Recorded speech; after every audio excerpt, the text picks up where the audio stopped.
Com certeza esse é o melhor lugar para estarmos num domingo de manhã, membros da Primeira Igreja Batista do Rio de Janeiro. Também é um bom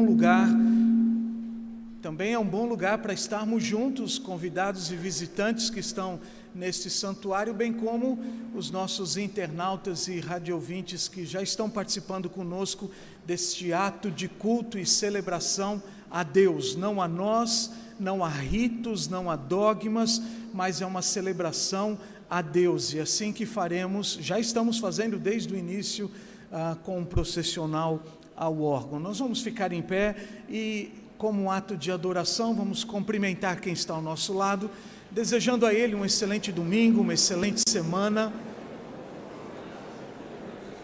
abençoados momentos juntos que teremos no ministério da nossa igreja.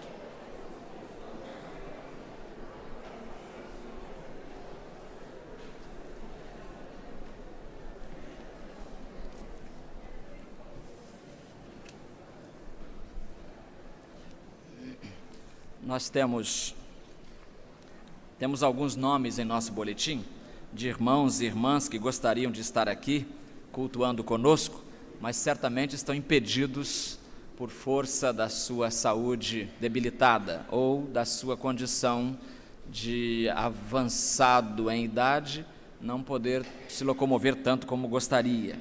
Por isso oramos por esses irmãos regularmente e a essa lista acrescentamos outros nomes. Então nós temos aqui a irmã Andréia dos Santos, Antônia Guimarães, Beti Lacerda, Bete Antunes de Oliveira. A irmã Bete Antunes teve um probleminha e foi levada ao hospital e ela está internada. Oremos por ela então, uma queda, né? Se machucou. Oremos pela irmã Ceci Carvalho, pela irmã Débora Fernandes, pelo irmão Edenilson Francisco de Souza, pelo diácono Elias Ângelo, Genícia Peixoto, Gerimar Alencar, Hilda dos Santos, Ivani Galvão, Joaquina Anjos, José Peixoto. Oremos também pelo irmão Jorge Wellington França. Jorge Wellington França também precisa da nossa oração. Foi um pedido trazido pela irmã Graminda, né? Vamos orar então por esta vida preciosa que precisa da graça do Senhor. Irmãos, neste culto nós temos também a oportunidade de orar por nós mesmos, não só por outras pessoas, por outros irmãos, mas também por nós mesmos. E no início do culto sempre colocamos esse item chamado confissão. Por quê? Porque entendemos que o nosso culto só é recebido por Deus quando nós confessamos a Ele inicialmente os nossos pecados. E o salmista disse assim: ó Senhor, ele orou, ó Senhor, tem compaixão de mim, porque estou angustiado. Meus olhos, minha alma e meu corpo se consomem de tristeza, pois minha vida é consumida pela tristeza e meus anos pelos gemidos. Minha força desfalece e meus ossos se consomem em razão da minha culpa. Em razão da minha culpa. Você pode entender a gravidade disso? É porque o nosso pecado traz a culpa, e essa culpa nos entristece, mas nós temos um remédio para a culpa. Graças a Deus o Senhor providenciou um remédio para a culpa, e esse remédio se chama confissão. Quando confessamos a Jesus Cristo os nossos pecados, Ele é fiel e justo para nos perdoar os pecados e nos purificar de toda injustiça. Então vamos orar nesta hora, cada um fazendo a Deus a sua oração, pedindo que o Senhor purifique o seu coração, livre-o de culpa e assim possa cultuar ao Senhor em espírito e em verdade. Deus e Pai, nós queremos te agradecer a alegria com que nos trouxeste à tua casa nesta manhã, alegria da tua parte, alegria da nossa parte também. Obrigado porque cuidaste de nós ao longo da semana que passou. Por seres o nosso pastor, nada nos faltou. Agora, Senhor, pedimos que não nos falte também a remoção da culpa, para que, Senhor, possamos te cultuar como nos recomenda o teu Filho Jesus e a tua palavra, em espírito e em verdade. Abençoa cada irmão que está aqui, abençoa cada irmã, abençoa cada pessoa que gostaria de estar aqui, mas em função de alguma enfermidade ou limitação outra, aqui não está. Então abençoa, Senhor, também estes irmãos, essas pessoas, abençoa o irmão Jorge Wellington França, pedimos pela irmã Beth Antunes de Oliveira, e por esses outros nomes que foram aqui citados, ó Deus, todos eles, cada um tem uma história, e nós pedimos que a tua presença invada essa história pessoal e faça toda a diferença. Abençoa, pois, este culto, recebe-o, abençoa os cânticos, as leituras, as palavras, tudo o que aqui for dito e que aqui acontecer, possa ser feito para a tua glória. Em nome do Senhor Jesus nós oramos. Amém. Ainda em espírito de oração, vamos acompanhar os irmãos do prelúdio nesta manhã, louvando a Deus com seus instrumentos.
tempos de campanha de missões nacionais, como estamos vivendo em nossa igreja, melhor hino não há. Obrigado aos irmãos pelo desejo de servir-nos e nos orientar sobre esse tema tão especial. Brasil, olha para cima.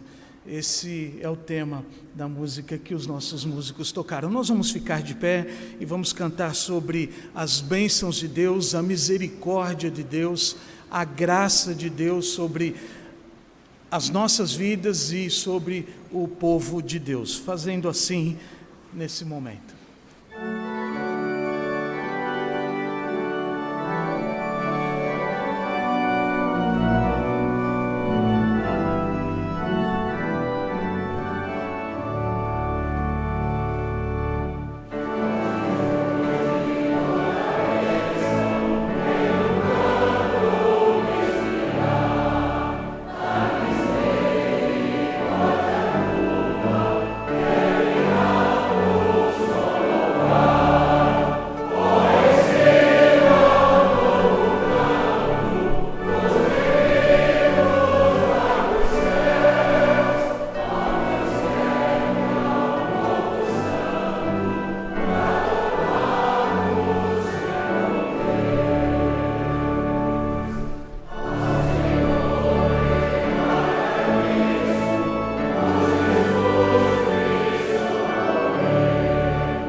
Exatamente esse cuidado que acabamos de cantar, que o rei Davi solicita ao Senhor, implora ao Senhor no Salmo de número 86. Alguns versículos deste Salmo estão impressos os versículos no nosso boletim. E nós vamos ler exatamente como diz a palavra de Deus juntos agora. Inclina, Senhor, os teus ouvidos e ouve-me, porque estou necessitado e aflito. Guarda minha alma, pois sou santo. Ó Deus meu, salva o teu servo, que em ti confia. Tem misericórdia de mim, ó Senhor, pois a ti clamo todo dia. Alegra a alma do teu servo, pois a ti, Senhor, levanto a minha alma. Pois tu, Senhor, és bom e pronto a perdoar, e abundante em benignidade para todos os que te invocam. Dá ouvido, Senhor, à minha oração, e atende a voz das minhas súplicas. Você pode se assentar.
vivendo o mês de missões nacionais na nossa igreja. E você, já se envolveu? Já pensou em conhecer algum projeto missionário de todos aqueles que as juntas têm participado, têm trazido para nós? Qual é a sua participação? Nós queremos que vocês se envolvam de uma maneira direta na campanha missionária. Tinha pedido para colocar aqui o tema e a divisa, e antes de ler o tema e a divisa, eu queria lembrar uma frase que o pastor Sorém falava sobre missões. Ele dizia o seguinte: missões é assunto prioritário da igreja. Mesmo que a igreja esteja sendo produtiva e ativa em outras áreas, em outros departamentos, se ela não estiver envolvida diretamente com missões, é uma igreja prejudicada. Então nós não queremos que a nossa igreja seja prejudicada, queremos que a nossa igreja esteja envolvida com missões nacionais. Então eu queria convocar a igreja agora para que nós todos de pé possamos ler a divisa e o nosso tema. E depois nós vamos orar, pedindo que Deus continue abençoando essa igreja, continue fazendo com que essa igreja seja cada vez mais envolvida e que vocês possam sentir no coração o desejo de orar, de se envolver e de participar de missões. Sempre digo aqui, vou sempre dizer, oferta missionária é consequência do seu envolvimento com missões. Então vamos falar o nosso tema de divisa, primeiro vamos falar o nosso tema. Vamos lá? É tempo de avançar, multiplicando o amor de Deus. E a nossa divisa: levantemo-nos e edifiquemos, e fortaleceram as mãos para a boa obra. Neemias 2,18. Eu queria convidar o irmão Marcelo Cordeiro para que ele pudesse vir, já está aqui, para que ele pudesse então dirigir nessa oração. Louvado e engrandecido seja o teu santo nome, Pai. Nós te agradecemos porque estamos aqui nesta manhã. Pai, ajuda-nos, Senhor, a cumprir a grande missão, a comissão que Tu nos deste, Senhor. Que esta igreja continue firme nesse propósito, que não sejamos omissos, ó Pai. Que haja, Senhor, um avivamento nesta nação, para que possam, Senhor, olhar para Ti como o único Deus, com o único suficiente Salvador em Cristo Jesus, ó Pai. Nós te agradecemos, Senhor, pela vida desta igreja, que ao longo de mais de um século, ó Pai, não tem se afastado da pregação do Teu Evangelho. Mas nós te pedimos, Senhor, que esta geração que aqui está, que possamos, Senhor, juntos dizermos: eis-me aqui, ó Pai. Que possamos, Senhor, servir-te, Senhor, como Tu desejas. Perdoa, Senhor, os nossos pecados. Continua, Senhor, abençoando Tadeu na coordenação deste ministério, como foi dito, prioritário, ó Pai. Que a primazia que é a pregação da Tua palavra, Senhor, seja uma constante nas nossas vidas, Senhor, especialmente com o nosso testemunho pessoal. Ajuda-nos, Senhor, neste propósito, ajuda-nos, Senhor, a levar a Tua mensagem para todo este nosso Brasil amado, ó Pai. Que esta nação venha se curvar e venha reconhecer que só Jesus Cristo salva. E em nome dele, Senhor, o Teu Filho amado, que nós oramos. Amém. Você pode se assentar, nós estaremos neste momento entregando dízimos e também as nossas ofertas missionárias enquanto cantamos.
você ainda não tem essa esperança que é Jesus, você não sabe o que você está perdendo. Você precisa rapidamente conhecer essa esperança, o nome bom que Jesus é. Não sei se todos puderam apreciar um momento tão bonito que tivemos aqui agora há pouco, né? O garotinho recebeu a ordem de trazer aqui o dízimo e ele veio, passou pelo gasofilácio e veio entregar para a regente aqui. Foi muito bonita a cena. Muito bonito. Como é o nome desse menino? Rafael. Quantos anos ele tem? 3 aninhos, né? 3 aninhos. Que os pais todos, avós e tios, possamos ensinar nossas crianças a fazer exatamente isso, né? Mesmo que ele passe direto, depois ele volta e acerta o caminho. Vamos orar. Tem um casal aqui na igreja muito distinto, e geralmente eu chamo a esposa para orar, mas hoje eu quero chamar o esposo, irmão José Gomes da Silva. Geralmente eu chamo a irmã Valdete, né? Aí hoje eu quero chamar o irmão José Gomes da Silva para nos dirigir a Deus em oração, agradecendo os dízimos, as ofertas e pedindo a bênção do Senhor sobre a nossa igreja, sobre o nosso estado. Quem está acompanhando as notícias percebe, né, que o estado anda meio mal das pernas financeiramente falando, então é preciso fazer alguma coisa, né? Preciso orar, preciso depois, na hora certa, votar e ver o que está errado, como é que a gente pode consertar isso. Então vamos orar pelo nosso estado, o estado do Rio de Janeiro, vamos orar também pelo nosso país, enfim, e por todos nós. Oremos. Senhor nosso Deus e eterno Pai, te agradecemos, Senhor Deus, por estar nesta hora, num momento tão importante, Senhor Deus, em que a igreja se reúne para estar com todos os seus familiares aqui. Ó Deus e Pai, glorifica, Senhor Deus, os corações de todos aqui e que nós possamos, com isso, estar cada vez mais nos protegendo e sendo orientado por Ti. Abençoa, Senhor Deus, o nosso país, que tanto necessita da Tua ajuda, da Tua compreensão, Senhor Deus, através das nossas autoridades. Ó Deus e Pai, que Tu possas visitar o coração de cada um e fazer com que eles entendam que a igreja, o nosso evangelho, é o único caminho. Deus e Pai, abençoa, Senhor Deus, todas as famílias que estão com os seus entes queridos adoentados, que Tu possas estar também trabalhando a cada coração e que eles possam também ser invadidos por esta oração que tanto faz com que os nossos povos, através desta oração, fazem bem a todo mundo. Ó Deus e Pai, abençoa esse domingo, Senhor Deus, e toda a nossa semana, que nós possamos estar prontos para adquirir cada vez mais o conhecimento e estar preparado para absorver tudo aquilo que é feito para nós. Agradecemos, Senhor Deus, por tudo isso, em nome de Jesus. Amém, Senhor Deus. Amém. Obrigado, irmão. A Deus cantai.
De pé nós leremos, na verdade, declamaremos todos juntos o texto em que nós estamos meditando nestes últimos domingos, que é João 14:6. Nós, na verdade, estamos falando sobre as frases de Jesus que começam com eu sou. E hoje nós vamos terminar João 14:6, porque ali nós temos 3 eu sou, não é? Eu sou o caminho, vamos dizer juntos? Respondeu-lhe Jesus, eu sou o caminho, a verdade e a vida. Ninguém vem ao Pai senão por mim.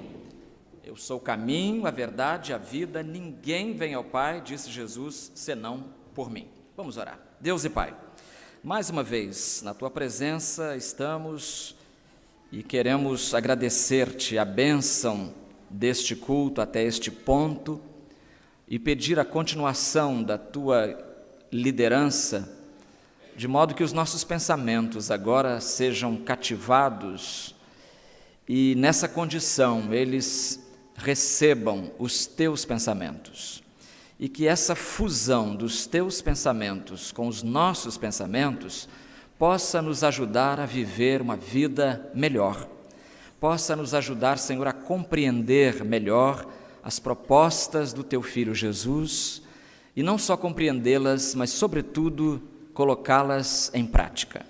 Abençoa, Senhor, os irmãos que estão aqui, os irmãos que estão em casa acompanhando pela internet ou em qualquer outro lugar, acompanhando também pelo rádio. Dá a todos a bênção de ouvirmos a Tua voz. É a nossa oração, em nome de Cristo. Amém. Queira sentar-se.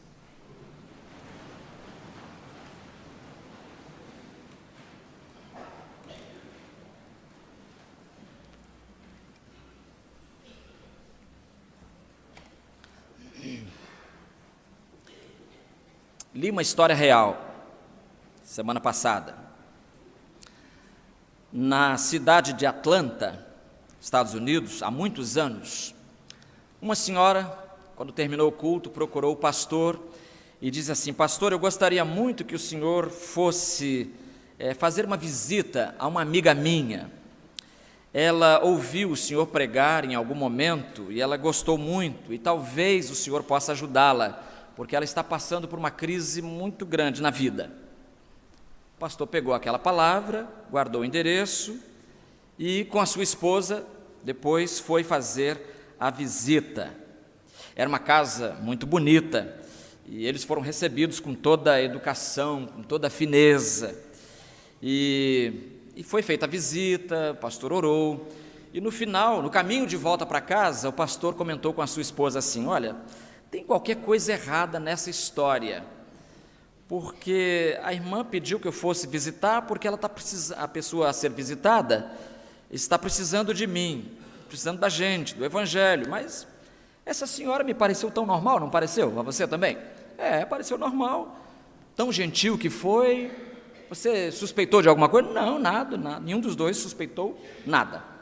No dia seguinte, o telefone tocou na casa do pastor e era a mulher visitada que dessa feita disse o seguinte: pastor, eu fiquei me perguntando por que o senhor veio me visitar ontem, mas agora eu sei. Eu estava planejando me suicidar. Eu escondi o veneno um pouco antes de vocês chegarem. E depois que vocês se foram, eu disse a mim mesma que talvez Deus realmente se importe comigo. Talvez Deus realmente se importe comigo. E eu gostaria de conversar com o senhor no gabinete, posso marcar uma hora? E a mulher foi. A mulher foi à igreja e foi então contar a história da sua vida nos últimos dias. E ela contou que ela e o marido tinham sido membros ativos de uma igreja muito conhecida no Texas. E agora que estavam em Atlanta, as coisas haviam mudado muito. O marido estava muito ocupado com o novo trabalho dele, não tinha tempo para ela, não tinha tempo para ninguém mais, muito menos tempo para a igreja e para Deus. E ela, contava ela, por sua vez, ela se tornara sócia de um clube. Presta atenção nesse tipo de clube que eu nunca tinha ouvido falar que existisse. Sócia de um clube em que, para entrar, cada sócio precisa assinar um documento prometendo que não vai comparecer às reuniões com o seu cônjuge, nem com o marido, nem com a mulher, mas vai à reunião com uma outra pessoa. E ela confessou então que estava indo a essas reuniões e que, por via de consequência, estava sendo infiel ao seu marido. E por causa disso, ela não queria mais viver. Essa é a história. Claro que termina bem, graças a Deus, as histórias com Jesus sempre terminam bem, você sabe disso. E ela concluiu então que Jesus podia ainda dar uma chance a ela e aproveitou essa chance. Há outras histórias tantas. Enquanto eu fiquei traduzindo essa história, eu fiquei me lembrando também de outras tantas que eu já vi, que eu já li, que eu já ouvi, histórias que eu já ouvi no gabinete, parecidíssimas, muitas histórias, e a conclusão dessas histórias, meus queridos, é sempre a mesma. A conclusão é que Jesus nos dá vida, que Jesus é vida. Quando ele afirma, eu sou o caminho, a verdade e a vida, ele não está apenas fazendo uma frase bonita, ele está afirmando uma filosofia que pode salvar a vida de muita gente, porque essa filosofia é ele mesmo, é Jesus. Ninguém vem ao Pai, disse ele, senão por mim.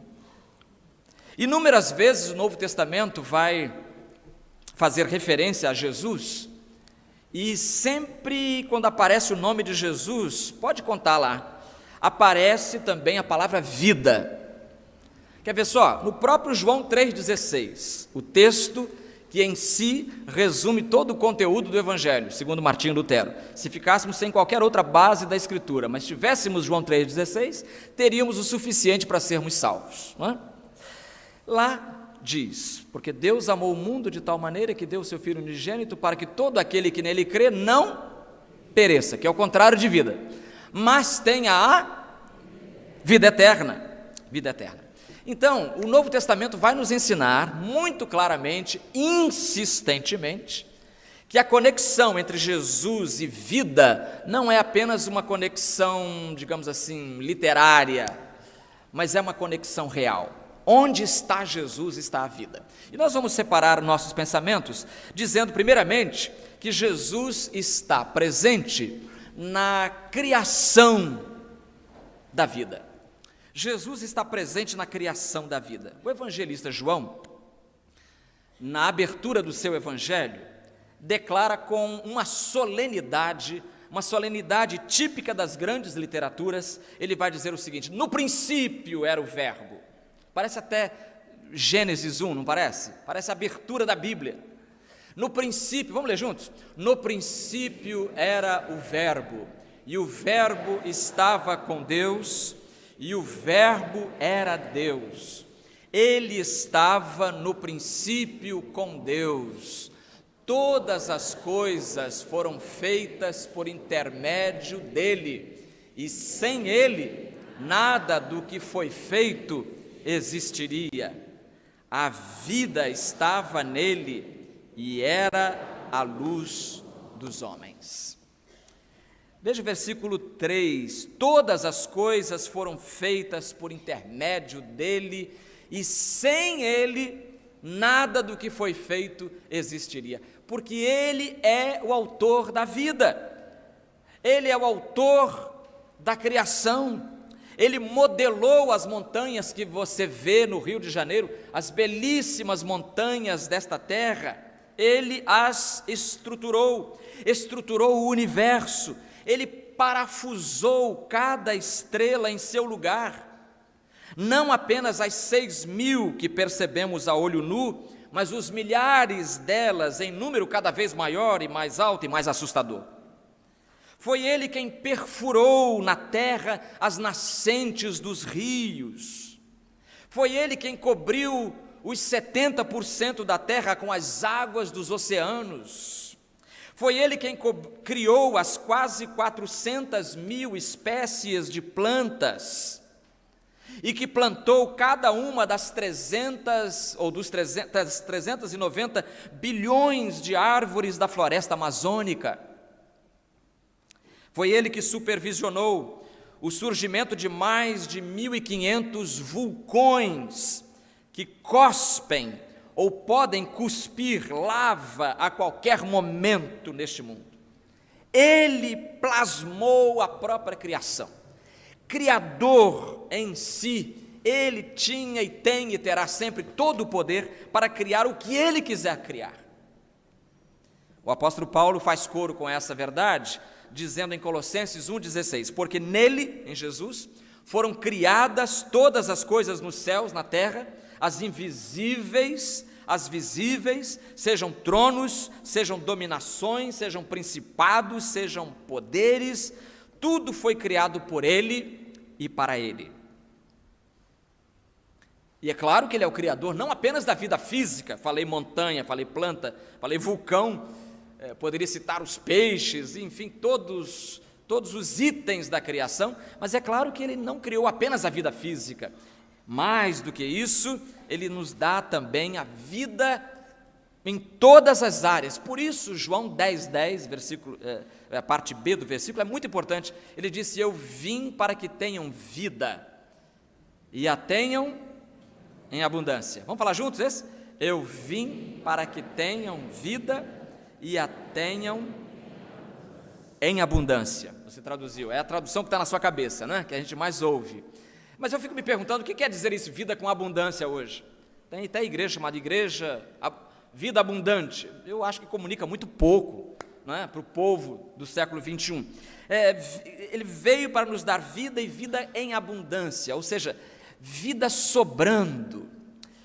Se eu fosse traduzir a Bíblia, eu colocaria ali, e não faria nenhuma agressão ao original, traduziria assim, eu vim para que tenham vida e a tenham com qualidade, porque acho que a expressão que diz melhor isso hoje é vida com qualidade, qualidade de vida, todo mundo quer qualidade de vida, e Jesus é qualidade de vida, e Ele oferece qualidade de vida. A tradução na linguagem de hoje diz, vim para que tenham vida e vida completa, mesma ideia.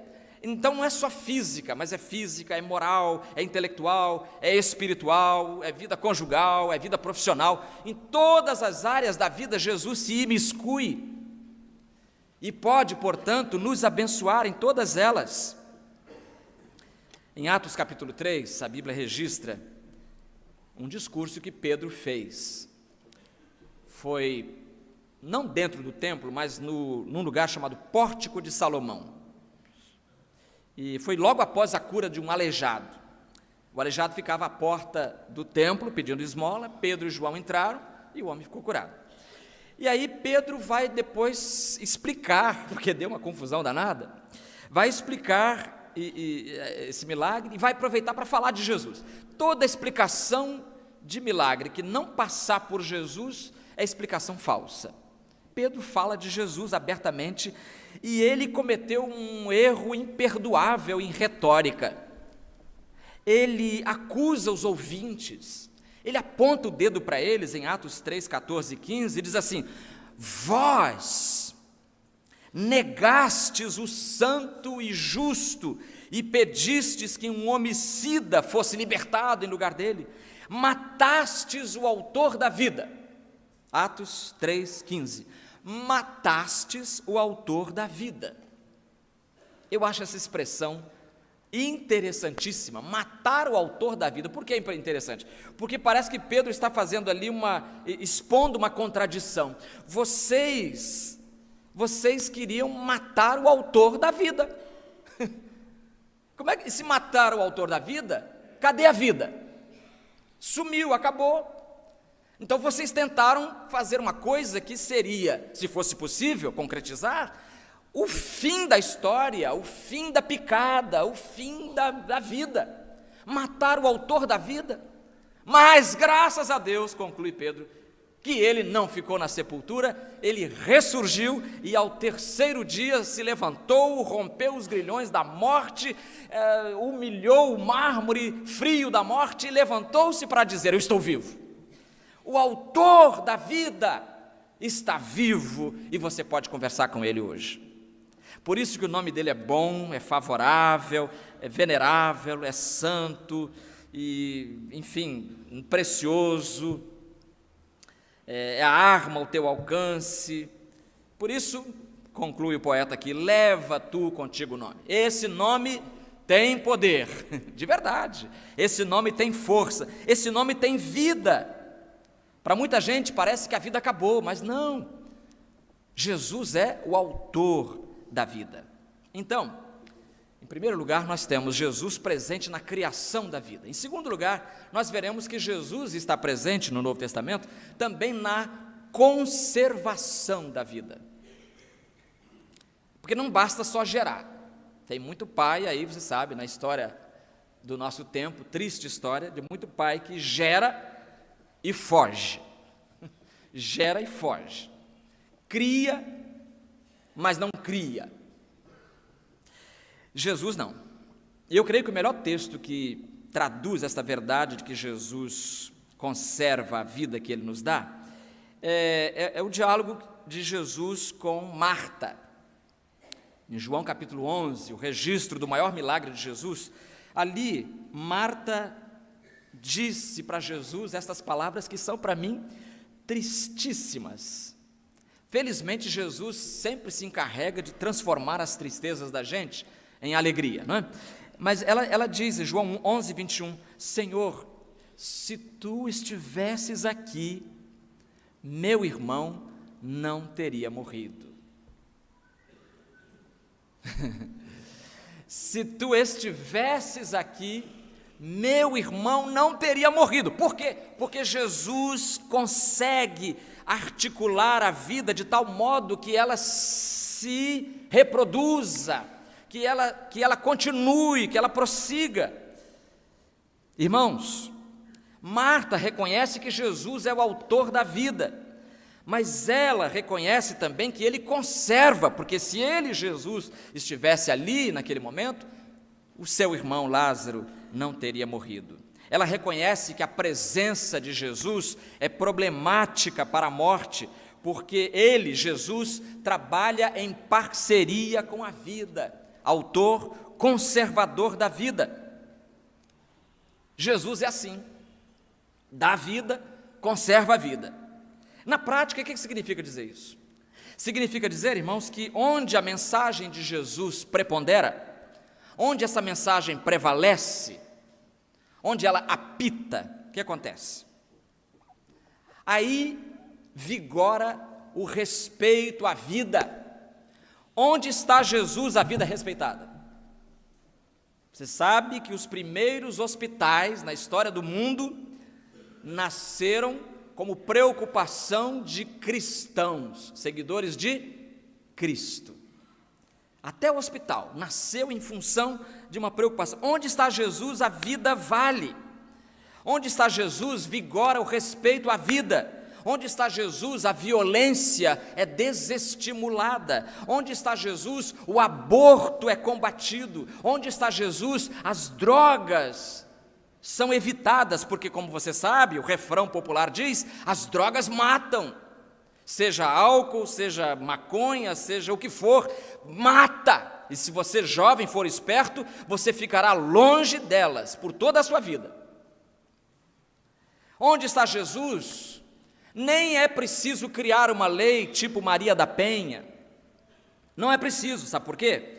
Porque os homens que têm Jesus não agridem as suas esposas.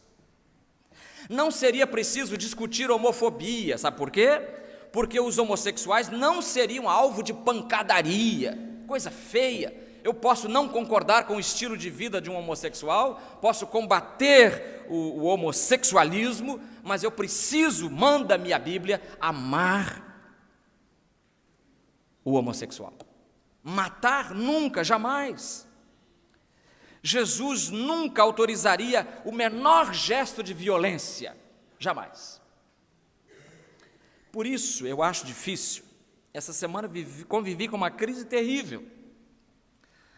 Estou lendo um livro que fala das barbaridades cometidas pelo regime nazista. Eu não sei por que eu fui ler isso. Não sei por quê. A vida toda eu fujo desse tipo de literatura. Não quero saber nada do período nazista, porque é um período tão horroroso. As imagens que a gente vê nos livros e vivas na televisão são chocantes, apavorantes. Aquelas pessoas, eu me lembro da impressão que eu tive a primeira vez que eu vi foto de judeu no campo de concentração. Primeira vez que eu vi, eu era adolescente. E eu me lembro do choque que eu vi, falei, gente, mas isso é um ser humano? Como que eles conseguiram desfigurar a pessoa? Aí eu estou lendo o livro. Finalmente, é um livro chamado Memória da Barbárie, escrito por um brasileiro, deve ser filho, pelo sobrenome, Citrinovics, deve ser um filho de judeu, e publicado com a chancela da Universidade de São Paulo. Então não é literatura para vender só, não. É trabalho acadêmico até. E acadêmico acessível, coisa rara. Você trabalha acadêmico, geralmente você não consegue entender, né? Você lê, onde o sujeito quer chegar? Bom, mas esse é claro no que fala. E eu copiei aqui para esse sermão um trecho que eu achei um horror. Que antes de inventarem as câmaras de gás, onde morreram muitos judeus, os nazistas ficaram experimentando, eles eram cientistas, faziam experiências, aqui, ali, e acolá. E a primeira experiência que fizeram antes da câmara de gás foi caminhões, porque a câmara de gás era muito cara, construir o lugar, tinha estrutura, a infraestrutura era exigente. Então, eles preferiram inventar, aí vem caminhões, câmaras de gás. Vou ler como é que é. Os caminhões eram adaptados pela indústria automobilística alemã de forma que o escapamento ficasse voltado para dentro da carroceria e o gás fosse produzido pelo funcionamento do motor. As primeiras experiências com esses caminhões foram feitas em dezembro de 1941, com prisioneiros de guerra soviéticos em Chelmno. O caminhão carregava os presos, o gás monóxido de carbono era produzido pelo motor e matava por asfixia durante o trajeto até uma floresta, onde os corpos eram descarregados e enterrados. Acho que no princípio eles ainda enterravam os corpos, porque depois já deixavam. Este método podia matar entre 50 e 60 pessoas por vez. Você imagina, o problema é esse, eu fico lendo, aí fico me colocando no lugar e entro em parafuso comigo mesmo. Como é que pode uma coisa dessa? Imagine um caminhão container, tudo fechado, e aí o escapamento jogando o veneno dentro da carroceria, e as pessoas ali dentro, 50 a 60 pessoas. A asfixia demorava aproximadamente 15 minutos.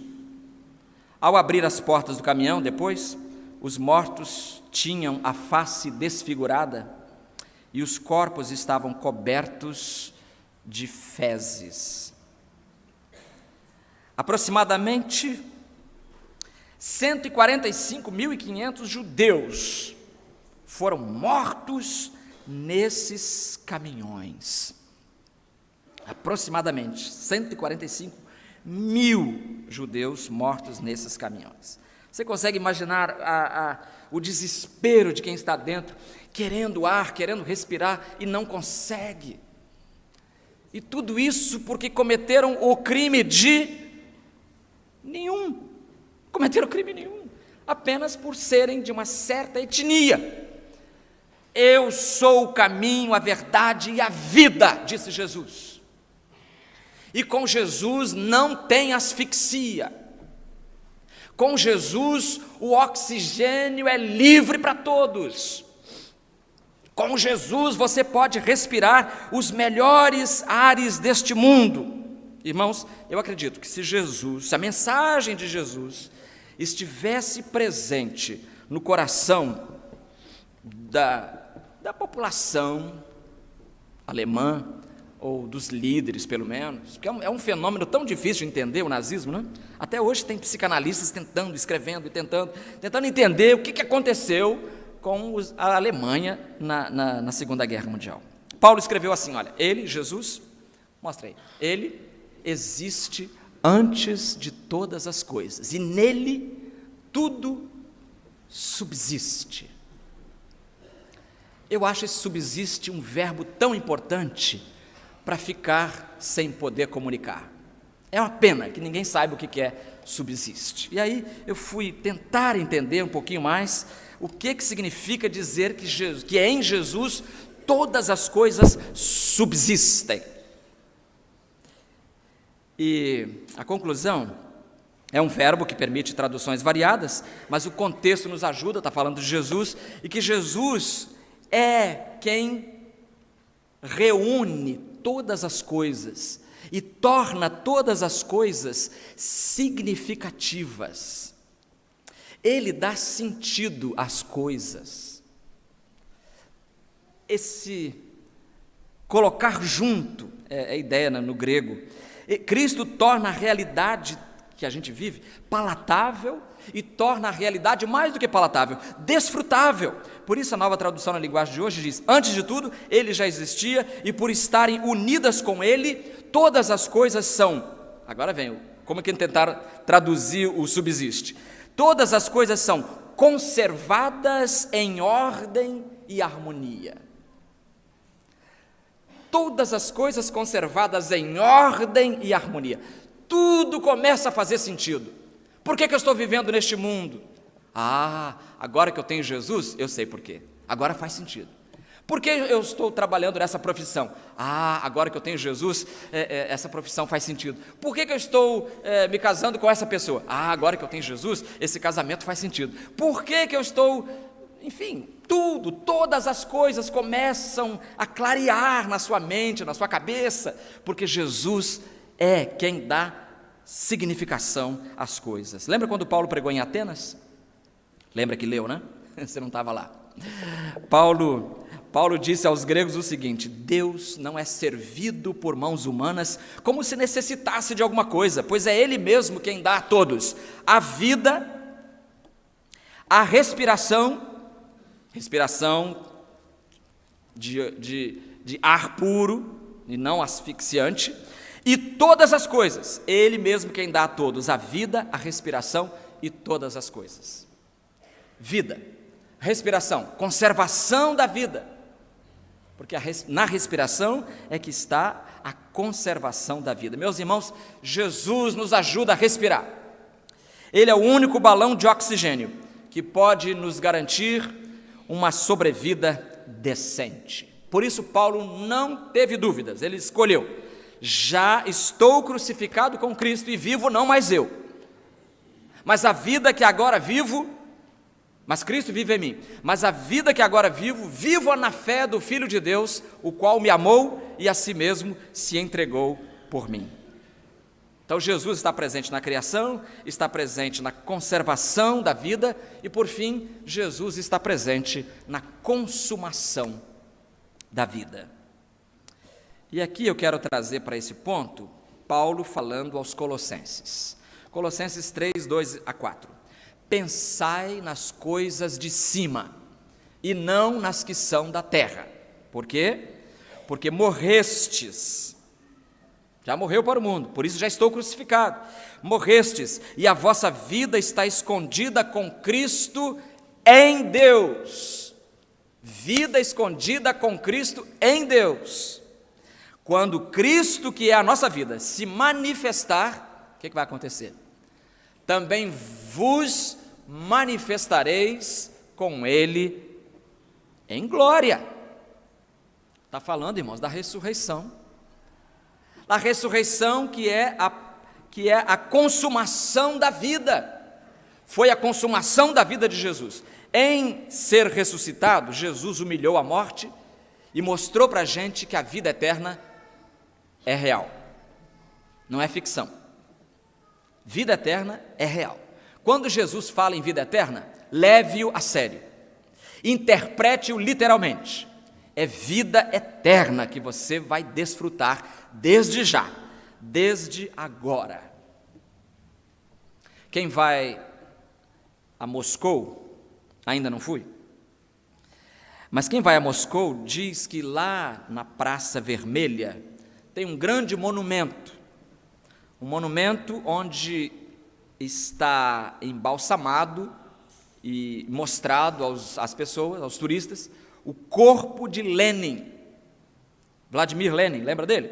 Um dos líderes da Revolução Russa. E tem um caixão de cristal, dizem que é bonito. Acho um caixão, por mais caro que seja, feio. E eu que vendi caixão, você sabe disso. Sobre o caixão de cristal está escrito o seguinte, o que está escrito agora é dose. Lenin foi o maior líder de todos os povos, de todos os países, de todos os tempos. Eu acho muita pretensão, né? Eu confesso que acho esquisito alguém se elogiar desse jeito, mas tudo bem. Não foi ele que falou, foi alguém depois. Ele foi o Senhor de uma nova humanidade, foi o Salvador do mundo. É isso mesmo que você ouviu, foi o Salvador do mundo. Agora, um pastor lá no Canadá escreveu um artigo sobre essa história de Moscou e concluiu o seguinte, presta atenção, diz ele, que nesse epitáfio todos os verbos estão no passado. Lenin foi o maior líder de todos os povos, foi o Senhor de uma nova humanidade, foi o Salvador do mundo. Tudo foi, passou. Lenin, você passou. Mas Jesus diz, eu sou o caminho, a verdade e a vida. E a vida de Jesus não passará jamais. Porque a história de Jesus é diferente. O seu corpo não está num caixão, podem embelezar o caixão como quiserem, porque caixão quanto mais belo, pior. O caixão de Jesus nem existiu, porque ele saiu do túmulo. A sepultura onde ele foi colocado foi deixada vazia. A sua história não está no passado. É uma história presente, que tem a ver com a sua vida hoje. Você que está aqui, você que me ouve, tem a ver com a sua vida, tem a ver com a sua vida profissional, tem a ver com a sua vida sentimental, tem a ver com a sua vida intelectual, tem a ver com a sua vida espiritual. É hoje. É hoje. Lembra que Paulo faz um contraste entre Adão e Cristo? E alguém fez um contraste ainda interessante. Que a genealogia de Adão é um relato de morte. Adão viveu tantos anos, gerou tantos filhos e morreu. Aí o filho dele viveu tantos anos, gerou tantos filhos e morreu. Aí o neto do Adão viveu tantos anos, gerou tantos filhos e morreu. E morreu, e morreu, e morreu, e morreu. E não para, Gênesis 5, falar que morreu. Todo mundo morreu. Morreu. Todo mundo morreu. Mas a genealogia de Jesus, por isso até que Gênesis 5 é chamado por alguns de o capítulo do obituário. Capítulo do obituário. Porque morreu. Mas a genealogia de Jesus, a palavra-chave as palavras-chave, e gerou. Viveu tantos anos e gerou. E fulano gerou fulano, e fulano gerou fulano. Começa assim, a primeira página do Evangelho começa dizendo, e gerou. Porque Jesus significa vida. Mas eu queria terminar com um desafio para você. O mesmo desafio que Jesus fez aos judeus nos seus dias, e que está registrado em João capítulo 5, versículo 39 e 40. Jesus fala uma verdade e faz um desafio. A verdade é, vós examinais as Escrituras, pois julgais ter nelas a vida eterna, e são elas que de mim testificam. Então, vocês examinam a Escritura fala de mim, está tudo certo, é verdade. Mas o 40 é que mostra o problema. Vós examinais as Escrituras, 40, mas não quereis vir a mim para terdes vida. Não quereis vir a mim para terdes vida. Aqui está uma tragédia. Como é que alguém sabe que Jesus é a vida e foge de Jesus? É a mesma coisa que dizer a um doente: aqui está o remédio, mas o doente não toma. É a mesma coisa que dizer para um faminto: aqui está o pão, mas o faminto não come. É a mesma coisa que dizer para um perdido: aqui está o caminho, mas o perdido não quer trilhar por esse caminho. Vós examinais as Escrituras, que boa intenção, mas não quereis vir a mim para terdes vida. Que péssima decisão! Eu espero que nesta manhã, você também possa tomar a decisão certa. A decisão é vir a Jesus para ter vida. Isso, vir a Jesus para ter vida. Vida aqui? Sim. Vida boa aqui? Sim. Vida boa no céu? Sim. Vida para sempre e eterna no céu? Sim. Vida, vida, vida, vida. Independentemente de qualificativo. Vida e ponto final. Venha a Jesus e você vai saber o que é viver. Aí você vai saber o que é viver. E nesta manhã eu convido você a tomar uma decisão recebendo a vida que Jesus gratuitamente oferece. O que eu tenho que fazer, pastor? Os crentes já baixaram a cabeça, ó. Os crentes já estão orando por você. Notou isso? Já estão orando por você. Então, enquanto os crentes estão orando por você e seu celular está desligado, você curve a sua cabeça agora e diga para ele: Jesus, tens a vida eterna. Só tu tens as palavras da vida eterna. E eu quero a vida eterna. Eu quero viver contigo neste mundo e no outro também. Jesus, eu quero. Ore assim, convide Jesus. Porque se você não convidar, Jesus é tão galã, ele é tão educado, que ele não força a porta de ninguém. Ele diz: eis que estou à porta e bato. Se alguém ouvir a minha voz e abrir a porta, entrarei em sua casa, seu coração, e com ele cearei e ele comigo. Haverá comunhão. Ele espera do lado de fora pacientemente. Abra a porta agora. Abra a porta. Diga para Jesus: eu abro a porta. Eu te recebo como meu Salvador. Nós vamos ouvir então a música em seguida. E eu gostaria que esse espírito de oração continuasse. E que nós orássemos agora. Ore por alguém que você conheça, que talvez esteja tão perto da salvação, mas ainda não quis vir a Jesus para ter vida. Ore agora.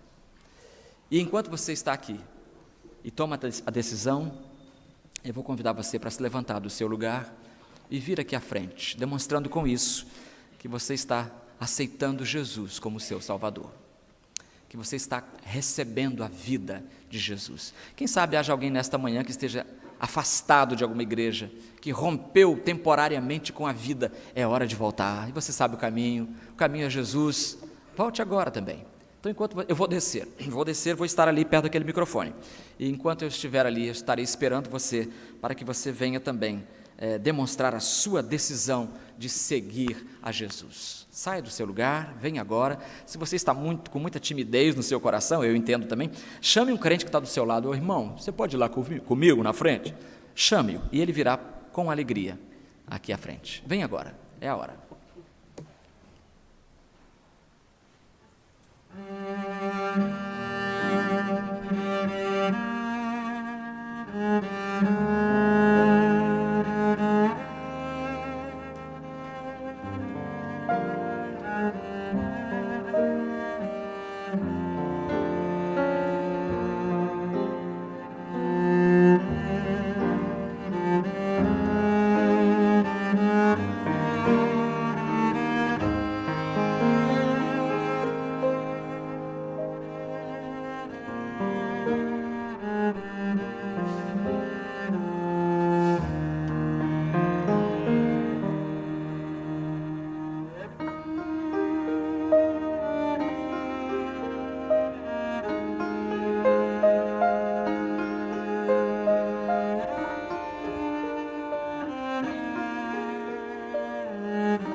estamos nos encaminhando para o final do culto e queremos agradecer a você, sua presença aqui conosco, nos trouxe muita alegria, estamos muito felizes. Vou pedir então que os nossos queridos visitantes, por favor, se levantem e permaneçam alguns segundos de pé, porque nós queremos agradecer a sua presença conosco. Obrigado a esse irmão que está aqui à frente, aquele outro irmão ali, aquela irmã, essa jovem.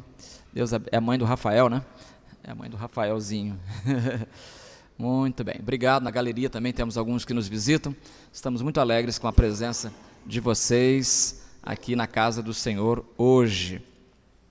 Eu registro com alegria a presença da Vera Liana Nartigal. Nome de alemão é difícil de falar, né? Nartigal. Essa é a Vera. A Vera fez música sacra, terminou em 73, não foi? E aí foi para os Estados Unidos e nunca mais voltou. Nem sei se ela fala português ainda, mas acho que fala assim. E ela foi trazida pela Celina Veronese. Eu pedi a Celina que fique de pé. A Celina é líder nacional das Mensageiras do Rei, né? Há muitos anos já, vários meses, né, Celina?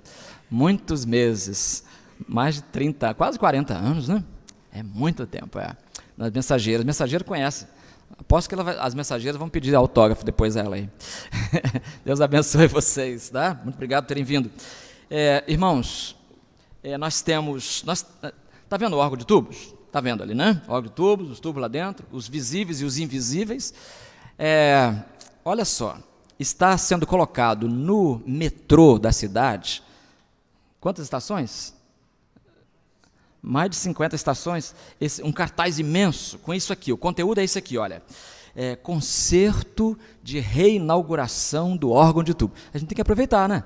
Aproveitar, o órgão de tubo foi reinaugurado, depois de anos aí dormindo, sendo refeito, agora está pronto. Então, o concerto de reinauguração do órgão de tubos, dia 28 de outubro. 28, última quinta-feira, né? Sexta-feira?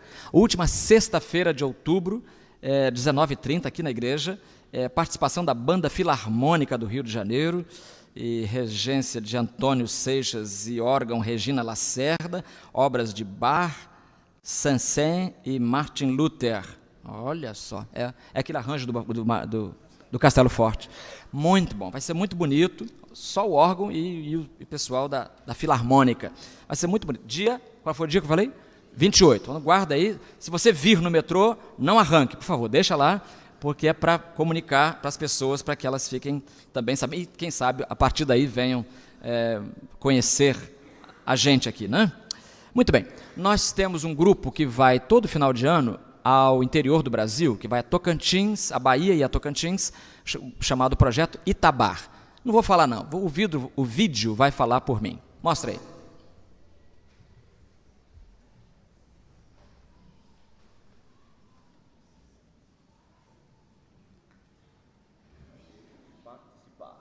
Mais uma vez, as crianças acolhidas pelas Casas Lares FF Sorém, em Palmas, Tocantins, e Davi Gomes, em Barreiras, Bahia, aguardam a visita da primeira Igreja Batista do Rio de Janeiro através da equipe Itabar. Serão dias de intensas atividades, com celebração, brincadeiras, estudos e aprendizado da Palavra de Deus. Você é fundamental para o sucesso desse trabalho, seja através da sua oração, da doação das sacolas ou ainda através da ajuda financeira recebida pelas ofertas. Você também faz parte desta equipe. Nossa motivação encontra-se em Provérbios 22:6. Instrui a criança no caminho em que deve andar e mesmo quando envelhecer, não se desviará dele. É a voz do William Bonner? Tá boa, é Marcos Decotelli, né? Falou, isso. Encerrando o culto, então, você tem uma bênção para agradecer, pode se deslocar, vem aqui à frente agora, nós queremos orar, encerrando o culto, e com você. Bênção de casamento, bênção de trabalho conseguido, bênção de saúde recuperada, não importa o tamanho, não importa o nível, importa que você tenha um coração agradecido e crente, confiando cada vez mais no Senhor. Celina Veronese, você pode vir aqui orar para a gente encerrando o culto? Vamos orar, enquanto os irmãos estão vindo também. Se você deseja, pode vir nesta hora, mostrando com isso que você está ou pedindo ou agradecendo. Tanto faz, né? Seria muito bom ouvir os irmãos, a bênção que é, né? O tamanho da bênção, que tipo de bênção, mas infelizmente nós não temos. Pode ficar aqui, irmão? Isso. Nós não temos todo o tempo, né? Então tá bom. Vamos ficar de pé e vamos ter essa palavra final de oração. E eu quero convidar você para as 19 horas, estaremos de volta, a não ser que chova, né? Porque se chover, o culto vai ser do mesmo jeito, não vai cancelar nada, vai ter culto do mesmo jeito, tá bom? Se chover, se cair granizo, se cair gelo, o culto continua, graças a Deus por isso. E traga alguém com você. Hoje um rapazinho falou, à noite eu venho e vou trazer minha avó. Ótimo, então ele vai trazer a avó dele à noite. Vamos orar. Senhor nosso Deus, como nós te louvamos pela oportunidade que temos de ouvir a Tua palavra, de te adorar. Te louvamos porque a Tua palavra é viva e fala aos nossos corações. E nós te louvamos porque em Cristo Jesus temos vida plena e para todas as circunstâncias do nosso dia a dia. O Senhor nos concede aquilo de que precisamos, basta que confiemos em Ti. E nós te agradecemos porque estes irmãos que estão aqui à frente estão agradecendo algum motivo especial de bênção que o Senhor concedeu a eles. E nós outros também temos, Senhor, muito a te agradecer. O ar que respiramos, as oportunidades de conviver com nossos amigos e tantas outras bênçãos que o Senhor nos concede no nosso dia a dia que torna a nossa vida plena. Nós te agradecemos tudo o que o Senhor nos tem concedido e pedimos que sejamos sempre gratos a Ti. Guarda-nos durante este dia, Senhor, em todos os nossos caminhos. Abençoa esta igreja, é a nossa oração. Em nome de Jesus. Amém. Amém. Agora você pode abraçar o seu irmão.